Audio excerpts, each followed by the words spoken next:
In 1942, Allied bombers were flying exactly as doctrine demanded and still failing. They flew higher, trusted calculations, and watched enemy ships slip away almost untouched. The aircraft weren't broken. They were perfectly designed for the wrong kind of war. In the Pacific, altitude and patience meant little against fast convoys, heavy flak, and targets that could turn away in seconds. What kind of experience turns someone into a man who stops trusting manuals and starts trusting results? And what happens when that mindset is applied to an aircraft engineers insists cannot be changed? To unswear that, we have to go back to where this way of thinking was forged. Paul Irving Gunn did not come from laboratories, engineering schools, or aircraft design offices. He was born in Arkansas in 1899 and became fascinated with airplanes as a teenager after reading about World War I pilots. When the war ended before he could fly, Gunn enlisted in the U.S. Navy and trained as an aviation machinist's mate. There, he learned aircraft at the most practical level: engines, structural stress, field repairs, and mechanical failure. This hands-on education shaped how he understood airplanes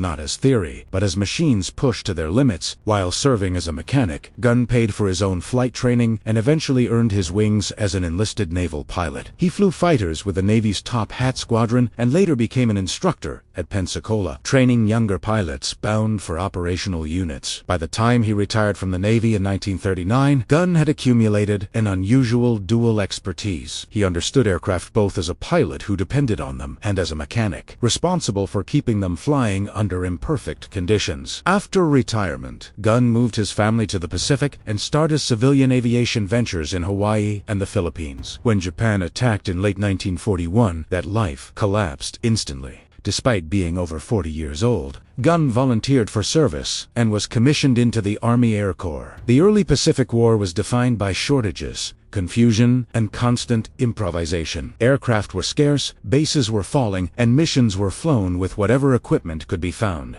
Gunn flew transport, reconnaissance, and evacuation missions, often under enemy fire. During this chaos, Gunn suffered a devastating personal loss. While evacuating key personnel to Australia, he was forced to leave his wife and 4 children behind in Manila. They were captured by Japanese forces and interned for years. Gunn continued flying, knowing his family was imprisoned. This experience hardened him and stripped away any remaining patience for institutional caution. For Gunn, the war became immediate and personal. Success was no longer measured by compliance, but by whether missions worked and people survived. Gunn soon operated on the fringes of formal structure. He was not tied to a single unit and often flew aircraft unofficially. He rigged bombs onto transports, flew combat missions without proper authorization, and even attempted daring efforts to rescue his family. Many of these actions never appeared in official records. What mattered was effectiveness. Gunn developed a reputation as a problem solver who ignored doctrine when it conflicted with reality. This mindset set the stage for his later aircraft modifications. By the time Gunn began altering combat aircraft, his worldview was already fixed. He trusted experience over manuals and results over approval. The Pacific Theater rewarded those who adapted fastest and punished those who waited for permission.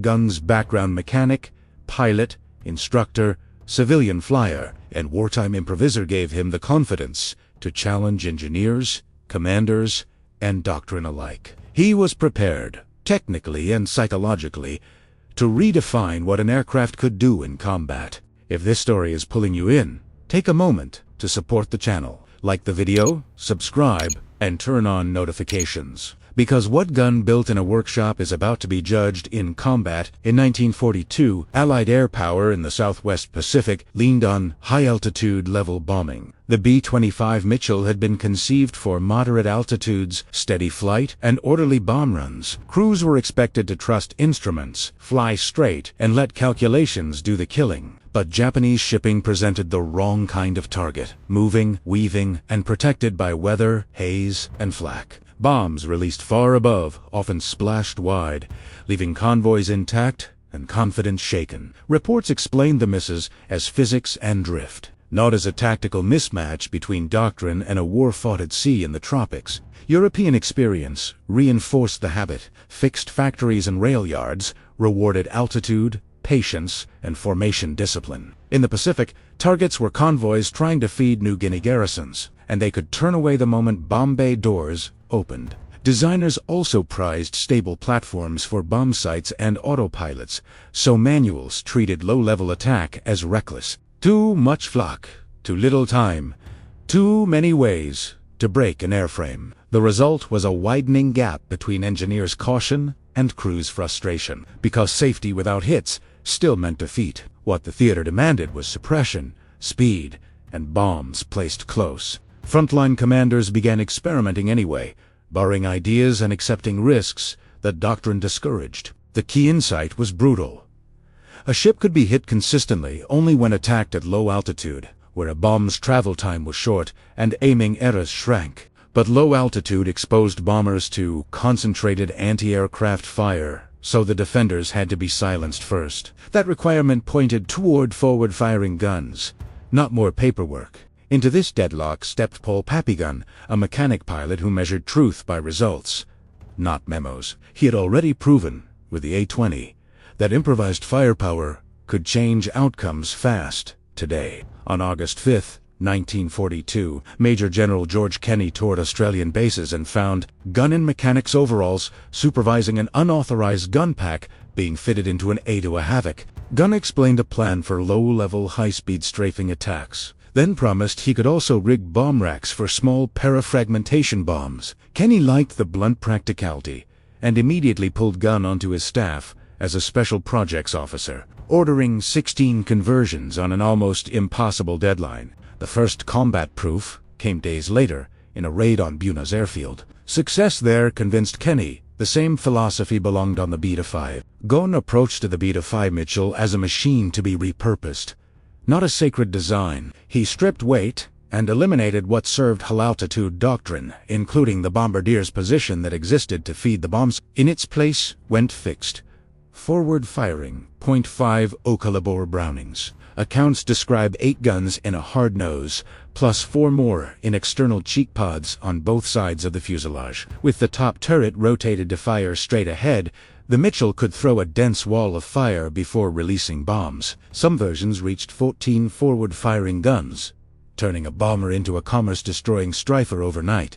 Stateside engineers recoiled. Weight, balance, and structural limits were their language, and Gunn's field conversions seemed to violate all three. At high-level meetings, Kenny faced test engineers who insisted the strafer proposal was on warning of stability issues and dangerous handling. The solution from their perspective was simple: ground the aircraft and stop the experiment. Kenny's reply was devastatingly concrete. One squadron was already in action and dozens more were being modified in Australia. The paper argument collapsed under operational fact. Embarrassed, the team agreed to make the changes in production, and Gunn was sent to show them out. The strafer was not merely more guns. It was a new sequence of violence. Gunn's B-25s were meant to arrive low, fire first, and force deck crews to stop shooting back. The concentrated .50 caliber streams shredded gun positions, bridges, and exposed personnel,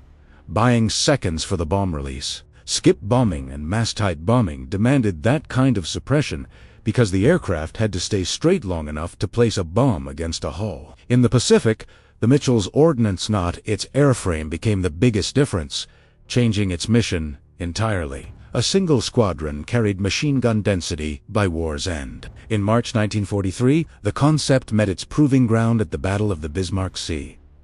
Japanese leaders tried to push a convoy of transports and escorts toward New Guinea, betting that distance and air defenses would protect them. 5th Air Force planned a layered assault built around low altitude. Fighters and attack aircraft would suppress, while bombers would deliver at close range. Gunn's B-25 strafers were central because they could combine massed forward fire with bombs delivered in the same pass. The first minutes would decide everything. Crews trained to skim waves, accept flak, and keep firing. Low over the sea, the strafers opened with their guns, raking decks and silencing anti-aircraft crews before the ships could build an effective barrage. Then the bombers pressed in and used skip bombing and mast-height bombing, tactics refined with RFN Royal Australian Air Force help. A dozen of Gunn's B-25s from the 3rd Bomb Group struck in the first minutes and, by their own accounts, skip-bombed and sank for cargo vessels and 2 destroyers almost immediately. The attack kept rolling until the convoy was shattered beyond recovery. What engineers feared instability mattered less than the enemy's sudden helplessness below. Across the battle, the outcome was devastating. 8 transports were sunk and 4 destroyers destroyed, ending Japan's attempt to reinforce New Guinea by sea. The tactical lesson was just as important as the tally. Gunn's field modifications spread mechanic to mechanic because it was easy to copy and hard to argue with. The B-25 had become a low-level attack bomber, whose main strength was not altitude precision, but forward firepower and close-range bombing. The impossible strafer was now a template, reshaping Pacific air combat from the workshop outward. And once production adopted the idea, the argument ended good.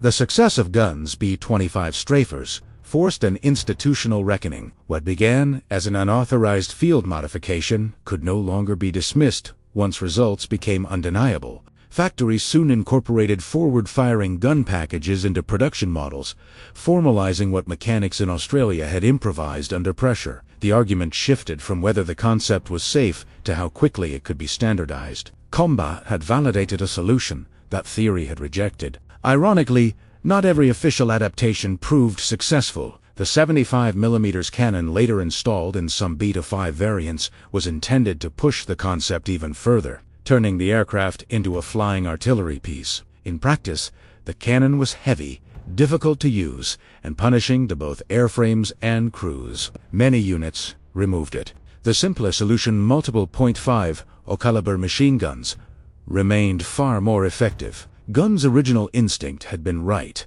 Sustained suppression mattered more than single massive shots. The legacy of the B-25 strafer extends far beyond World War II. Its core principles, low-altitude attack, overwhelming forward firepower, and close coordination with ground and naval operations, became foundational to later aircraft roles. Modern gunships and close air support platforms still reflect ideas born at Eagle Farm in Townsville. They prioritize time on target, survivability through suppression, and adaptability to real battlefield conditions rather than idealized scenarios. Gunn himself never fit comfortably into formal recognition. He was a field innovator, not a career bureaucrat. His contributions emerged from urgency, loss, and frustration rather than design committees. He proved that some of the most effective military innovations come not from laboratories, but from mechanics shops operating under fire. His story challenges the assumption that progress must follow permission. In the end, the paradox remains striking. Engineers were not foolish, and their warnings were not baseless. But war does not reward caution alone. The B-25, called impossible, did not succeed because it broke rules. It succeeded because it addressed the real problem. Gunn understood that victory in the Pacific would not be decided by perfect calculations, but by solutions that worked when lives were at stake. And that raises a final question. How many breakthroughs are still waiting in the margins, dismissed on paper, until necessity forces them into the air?